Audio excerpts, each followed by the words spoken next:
할렐루야. 네, 오늘은 예수님의 보상이라는 제목으로 함께 말씀을 나누도록 하겠습니다. 어제 본문에서 부자 청년은 아무 말도 하지 못한 채 돌아섰다고 나오잖아요. 그리고 이어지는 본문 이렇게 시작을 합니다. 예수께서 제자들에게 이르시되, 이 말은 그 부자 청년과 관련해서 예수님께서 이르실 말씀이 있으시다는 거예요. 왜냐하면 부자 청년이 떠난 그 자리는 단순히 한 사람의 실패를 보여주는 자리가 아니라 제자들 마음속에 있던 질문을 전부 흔들어 놓았기 때문에 예수님은 그냥 넘어가지 않으셨던 겁니다. 다시 말해서 지금까지 제자들의 사고방식은 뭐였냐면, 복이라는 거는 하나님께서 주시는 거고, 그렇기 때문에 하나님의 인정을 뜻하는 거고, 그렇기 때문에 많이 가진 사람일수록 천국에 더 가깝다고 생각을 했던 겁니다. 그런데 예수님은 제자들의 그 사고방식을 정면으로 뒤집고 계시다는 거죠. 진실로 너희에게 이르노니 부자는 천국에 들어가기가 어렵다라고 하셨는데, 여기 또 진실로라는 단어를 쓰시거든요. 이 단어는 확정 판결적인 의미라고 말씀을 드렸잖아요.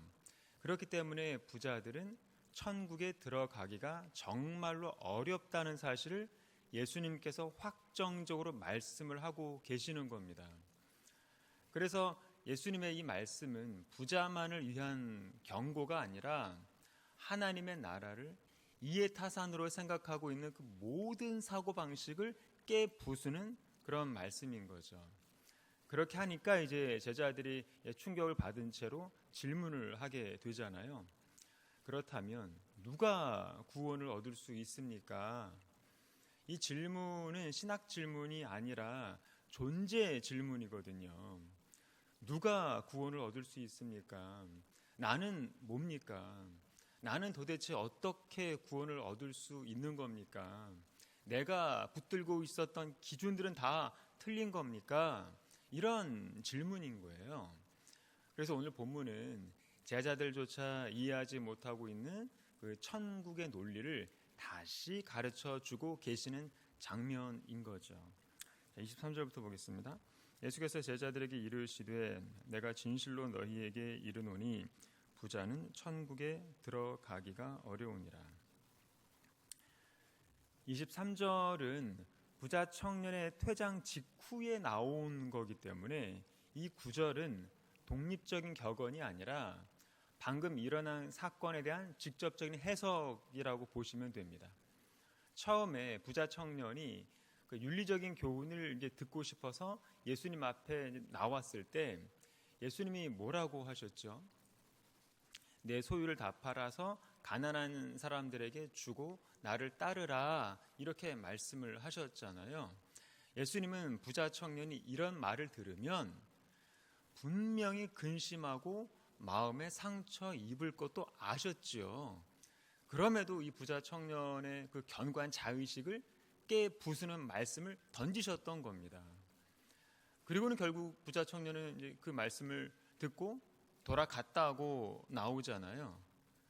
아마 이 시대 교회 같으면 교회에 부자가 왔다 하면 상처 안 받게 하려고 최대한 조심스럽고 정성스럽게 응대를 했을 텐데, 예수는 그런 게 일절 없으시죠.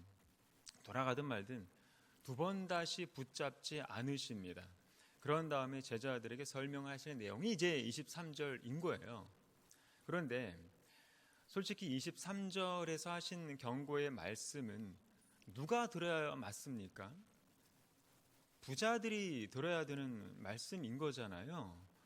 부자들이 듣고 정신 차리면 딱 좋을 말씀인 건데, 예수님은 지금 누구에게 말씀을 하시는 거냐면 제자들에게 이르신 겁니다.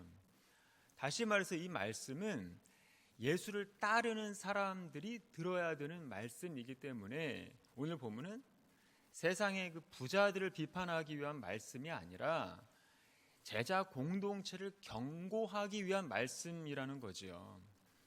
그리고 또 솔직히 이 말씀을 부자들이 들을 필요가 없지요. 부자들은 들어도 전혀 공감도 하지 않을 뿐더러 오히려 반감만 사게 될 겁니다. 그래서 오늘 본문은 철저히 지금 우리에게 필요한 말씀이 되는 겁니다. 자, 여기서 부자는 그랬는데 여기 나오는 부자의 뜻은 지금 시대의 개념과는 약간 다릅니다. 우리는 보통 돈 많은 사람을 지칭할 때 이제 부자라고 하잖아요. 그런데 이 시대의 부자 그러면 안정된 삶을 누리면서 사회적인 영향력이 있고 율법까지 지킬 수 있는 그런 여유가 있는 사람, 이런 사람들을 부자라고 불렀던 거고요. 이런 부자들이 바로 하나님의 복을 받은 사람이다, 이런 인식이 있었던 겁니다. 이를테면 삶이 좀 안정적인 사람들이 헌금할 이 여유도 있는 거고, 교회 봉사도 할 수 있는 여유도 있는 거고, 예배를 빠지지 않을 여유도 있는 겁니다. 그래서 부자는 하나님이 복을 주신 사람이다라는 그런 등식이 성립된 거거든요. 한마디로 어디까지나 그런 종교적으로 우위에 있는 사람들을 일컬어서 부자라고 말을 했던 겁니다. 왜냐하면 1세기 유대 사회 자체가 종교 중심적인 그런 사회였기 때문에 그럴 수밖에 없는 거죠. 그렇기 때문에 23절의 그 경고의 말씀이 더더욱 충격적으로 들릴 수밖에 없는 이유가 뭐냐면, 보편적인 유대 사회적 가치 체계에서 종교적으로 선한 영향력을 누리고 있는 사람들이 천국에 들어가지 못한다고 지금 못을 받고 계시니 제자들이 얼마나 충격을 먹었을지는 충분히 짐작이 가는 거죠.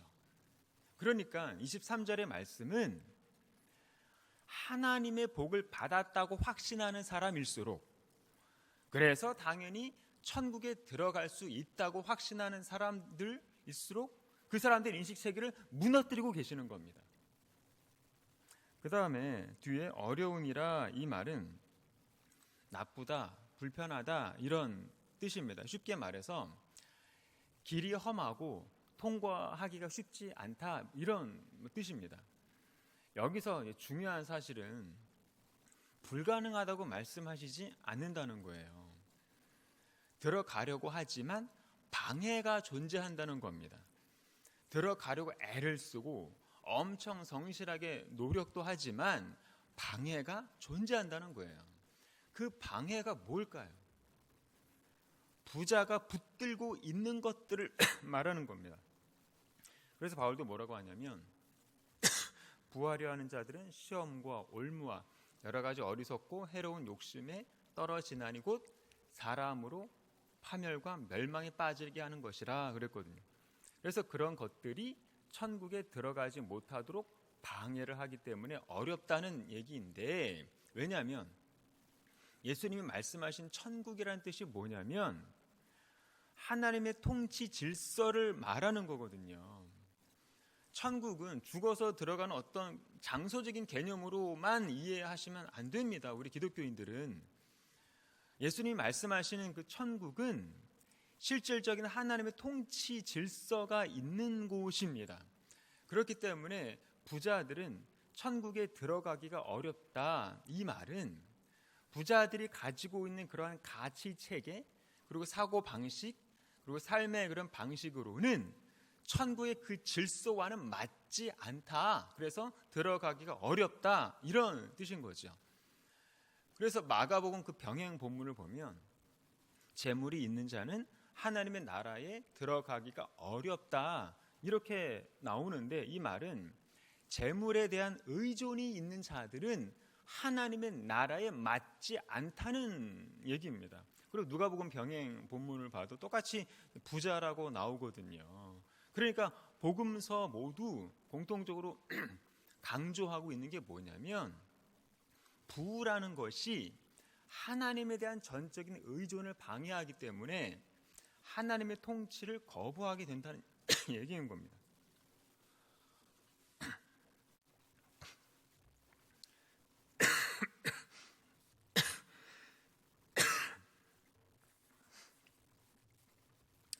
그래서 부라는 게 의존을 거부하게 만들 거기 때문에 하나님의 통치를 거부하게 만드는 거죠. 하나님의 통치는 내 모든 것들을 내려놓고 비우고 하나님에 대한 전적인 의존으로 들어가는 것을 말하는데, 부자들은 채워진 게 많기 때문에 의존이 필요 없는 거고, 의존이 필요 없기 때문에 하나님의 그 통치가 먹히지 않는 거죠. 그래서 칼빈도 뭐라고 주석을 하냐면, 부는 인간으로 하여금 자기 안에서 만족하게 만들고 하나님을 필요 없게 느끼게 만든다. 그렇죠. 사람의 문제는 부 그 자체가 문제가 아니라 의존을 바꿔버리는 게 문제라는 거거든요. 하나님보다는 재물을 의지하고, 은혜보다는 안정을 의지하고, 기도보다는 계획이나 노력을 더 의지하게 마련이라는 거죠. 그래서 들어가기가 어려운 겁니다. 24절입니다. 다시 너희에게 말하노니 낙타가 바늘귀로 들어가는 것이 부자가 하나님의 나라에 들어가는 것보다 쉬우니라 하시니.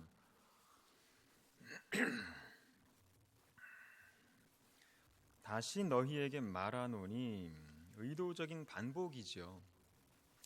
23절 한 절로는 제자들이 못 알아들을 것을 아셨기 때문에 알아듣도록 만들기 위해서 의도적으로 반복을 하시는 겁니다. 자, 아까도 말씀을 드렸듯이 유대 사회에서 부자라는 이미지는 뭐냐면 하나님의 복을 받은 증거이고, 율법을 잘 지킨 결과이고, 종교적인 삶을 성실하게 살아온 결과이고, 의인의 표식이었던 거예요, 부자가. 그런데 예수님은 이 등식을 깨시는 겁니다.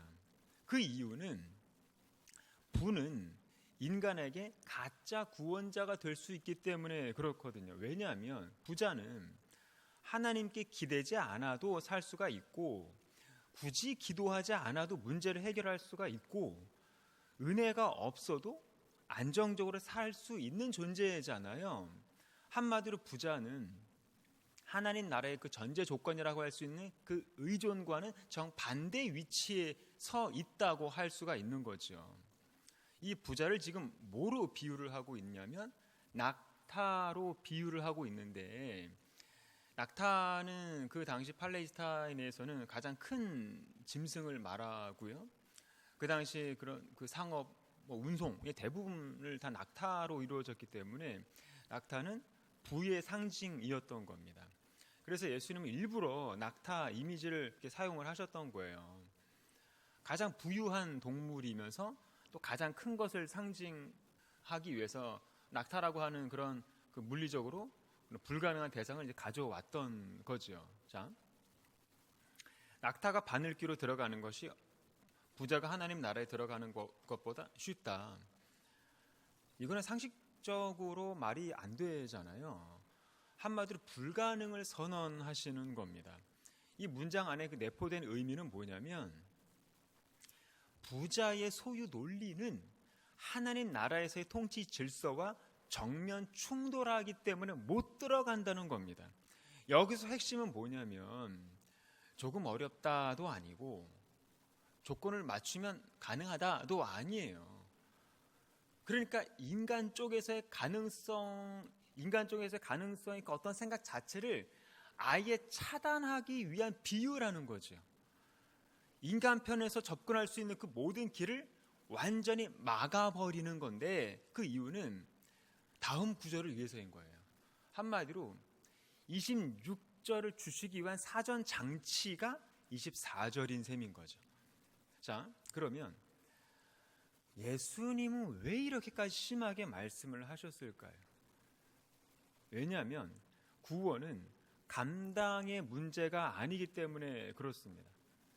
내가 열심히 노력하고 겸손하고 예배 성실히 잘 드리고 착하게 살고 구제봉사 철저히 하고 등등 인간이 뭘 감당한다고 해서 되는 문제가 아니라는 거예요. 구원은. 낙타는 아무리 노력하고 잘 감당하려고 해도 바늘귀를 통과 못하죠. 그리고 구원은 조정의 문제도 아닌 겁니다. 가지고 있는 그 소유나 그런 짐을 조정한다고 해서 되는 문제가 아니라는 거죠. 그렇기 때문에 전적으로 구원은 전환의 문제인 겁니다. 기존의 방식과는 아예 다른 방식, 아예 다른 주체가 필요하다는 건데, 그래서 24절은 26절을 주시기 위한 사전 포석인 셈인 거예요. 24절은 이렇게 말하지 않습니다. 부자는 나빠, 그리고 가난해야 천국에 들어간다, 이게 아니라는 거예요. 하나님의 나라는 쌓아 올린 인생이 아니라 붙들 것이 없는 인생에게 열린다는 것을 지금 교훈하고 있는 거거든요. 그래서 파이디온이 먼저 나오고 부자 청년은 돌아서고 유대 사회의 그 종교 엘리트 부자들은 불가능하다는 판정을 받고, 그리고 제자들은 충격에 빠지고. 그래서 여기 나오는 부자들은 실제 부자들을 겨냥한 말씀이기도 하지만 이 시대의 목사들, 설교자들, 중직자들을 겨냥한 말씀이기도 한 겁니다. 왜냐하면 이런 부류의 은혜는 많이 가진 사람들이거든요. 지식적으로 많이 배우고 많이 갖고 있고 많이 설교해서 아는 것도 많고, 물질이든 인정이든 명성이든 지식이든 가진 게 많은 사람들이기 때문에 그렇습니다. 그렇게 근데 만약 이 사람들이 가진 것들이 하나님이 없어도 버틸 수 있는 이유가 되는 순간 바늘귀는 즉시 닫혀버린다는 걸 우리가 알아야 됩니다. 그래서 제자들이 충격에 빠진 거예요. 왜냐하면 제자들이 이렇게 묻거든요. 아니, 그렇다면 도대체 누가 구원을 얻을 수 있습니까? 아니, 부자도 안 돼, 의로운 사람도 안 된다고, 율법 잘 지킨 사람도 안 된다고 하고, 성실하게 살아온 사람도 안 된다 하고, 착하고 신실한 사람도 안 된다 하고, 도대체 누가 됩니까? 예수님이 노리신 게 바로 이거였던 거예요. 제자들부터 이 질문이 터지기를 바라셨던 겁니다. 그래야 26절에 답변이 나오기 때문에 그렇거든요. 26절입니다. 예수께서 그들을 보시며 이르시되 사람으로는 할 수 없으나 하나님으로서는 다 하실 수 있느니라. 24절은 세계관을 무너뜨리는 구절이라면 26절은 완전히 다른 차원의 문을 열어버리는 구절이라고 할 수 있습니다. 자, 사람으로는 할 수 없으나, 사람으로는 뭘 할 수 없다는 걸까요? 사람의 힘으로 할 수 있는 범위와 살 수 없는 범위가 있다는 말일까요? 여기서 사람으로 할 수 없으나 이 말은 인간의 능력, 인간의 도덕성, 인간의 종교성, 인간의 율법 준수, 인간의 결단과 헌신 등등, 한마디로 사람이 사람으로서 할 수 있다고 믿는 모든 영역을 다 망라해서 사람에게서는 안 된다, 이런 말씀인 겁니다. 할 수 없다 이 말은 좀 어렵다, 좀 힘들다, 이게 아니에요. 불가능하다, 이런 뜻입니다.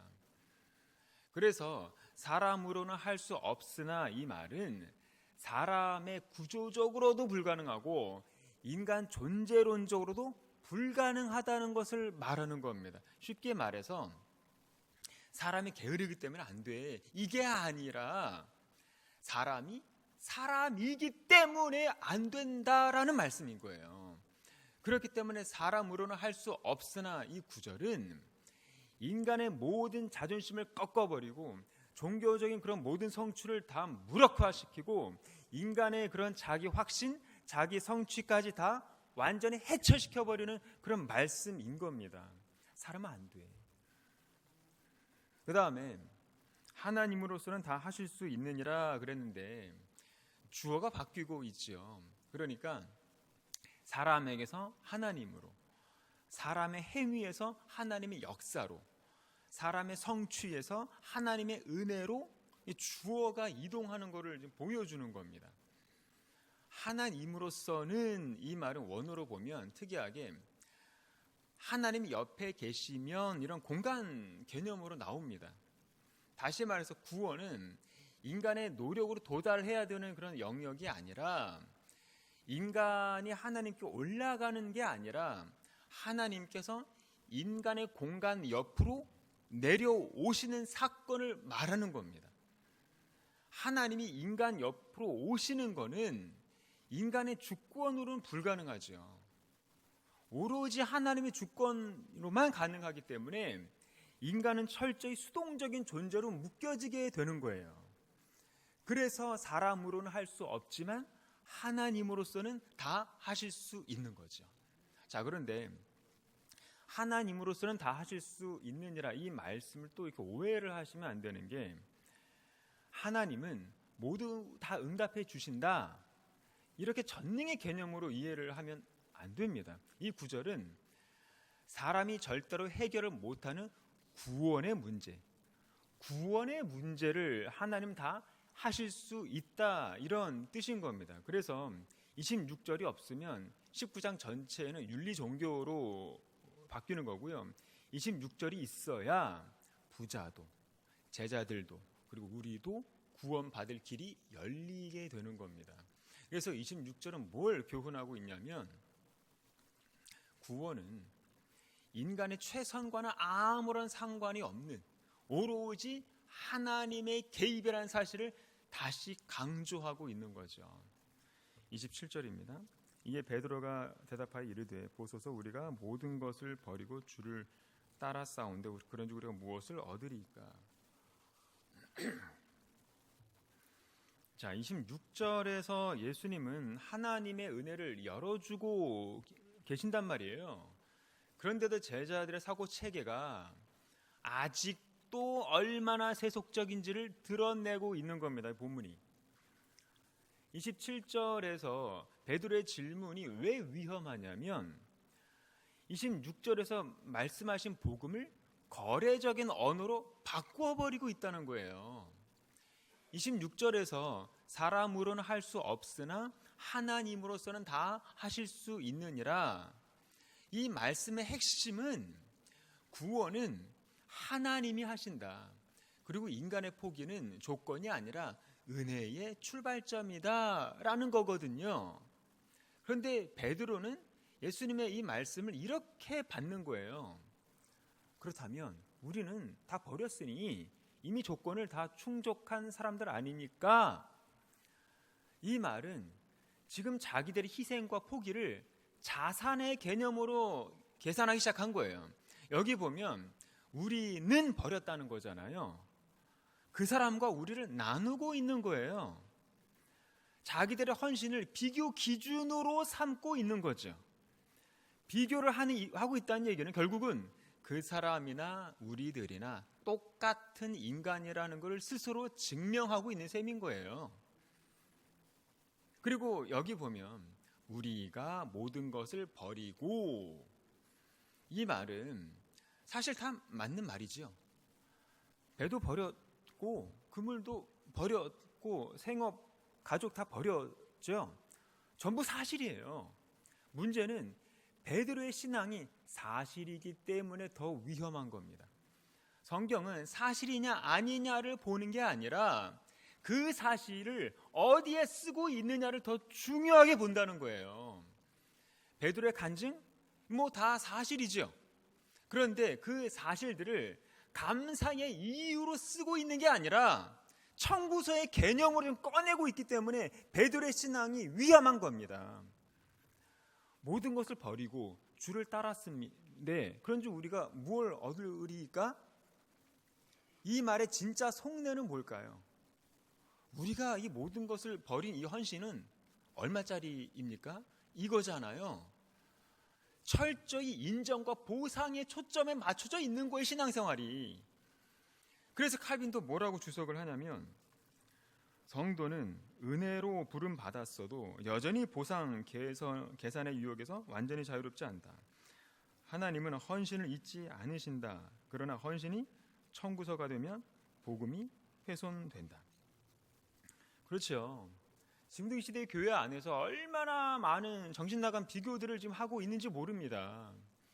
저 사람의 사역은 이렇고 나는 이렇습니다. 저 사역자보다는 내가 더 헌신했습니다. 등등. 그게 진짜로 사실일지라도 그 사실을 감사의 이유로 사용하지 않고 누군가를 비난하는 용도로 사용하는 순간 그 사람은 복음을 심각하게 훼손하는 사람이 되는 겁니다. 자, 그런데 베드로의 그 청구서 같은 질문에 대해서 28절 이하를 보면 예수님은 또 그 보상을 해 주신다는 내용이 나오거든요. 이걸 어떻게 봐야 될까요? 28절에 보면 인자가 자기 영광의 보좌에 앉을 때에 나를 따르는 너희도 12 보좌에 앉아 이스라엘 12지파를 심판하리라. 이 구절을 보면 예수님은 베드로의 말에 동의해 주신다는 게 그렇게 느껴지거든요. 그런데 전혀 그렇지 않습니다. 예수님의 말씀하시는 그 보상은 뭐냐면 지금 당장 너희가 계산하고 있는 그 대가로 주어지는 게 아니라 하나님 나라의 재창조 질서 안에서 주어지는 자리다라는 겁니다. 쉽게 말해서 개인적인 출세, 그런 성공 같은 이 땅에서 주어지는 보상이 아니라 구속사적 참여라는 얘기인 거예요. 그러니까 보상이긴 한데 예수님이 말씀하신 그 보상이라는 것이 전혀 내가 통제할 수 없는 겁니다. 그래서 그 결정타로 주신 게 30절이거든요. 먼저 된 자로서 나중되고 나중된 자로서 먼저 된다. 이 말은 뭐냐면 지금 제자들이 생각하고 있는 그 보상 개념, 그리고 헌신의 서열로 매겨지는 그 자리가 전부 뒤집혀질 거라는 그런 선언인 겁니다. 나중이 된다. 그렇기 때문에 우리 보상도 예수님이면 충분하고 십자가면 충분한 그런 저와 여러분 되시기를 바랍니다. 기도하겠습니다. 사랑과 은혜가 충만하신 하나님 아버지, 은혜에 감사를 드립니다. 오늘도 우리에게 중요한 적용의 말씀을 주셔서 감사를 드립니다. 우리가 헌신했기 때문에 뭐라도 있어야 된다는 그런 보상 심리가 아니라 비록 주님 앞에 버린 거는 많지만 그 어떤 보상이 없어도 주님 한 분으로만 충분합니다. 이런 마음의 자리가 진정한 복음의 자리라는 것을 우리가 늘 깨닫게 주시옵소서. 우리가 이 땅에서의 보상을 우상으로 만들면서 신앙생활하고 있는 것은 아닌지 우리의 탐욕의 마음을 돌아보게 하셔서 더 십자가 앞에 우리의 입술에 재갈을 물리고 오직 그리스도의 그 복음만을 자랑하는 그런 신명들 다 되도록 인도해 주시옵소서. 감사드리며 거룩하신 예수님의 이름으로 기도드립니다.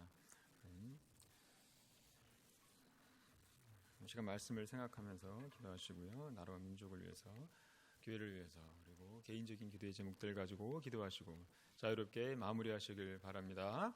다 같이 주여 한번 외치고 기도하겠습니다. 주여.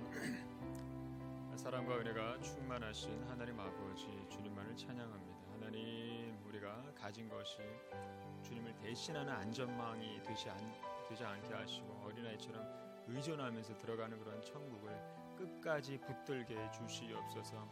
우리가 여전히 인간의 방법으로 가능한 길을 찾고 있다면 그 길을 막아주시고 사람의 가능성이 끝나는 자리에서 하나님의 은혜만이 드러나도록 도와주시옵소서. 우리가 더 이상 구원받을 수 있는 그런 이유를 우리 안에서 찾지 않게 해주시고 모든 가능성이 무너진 자리에서 주님의 은혜만 바라보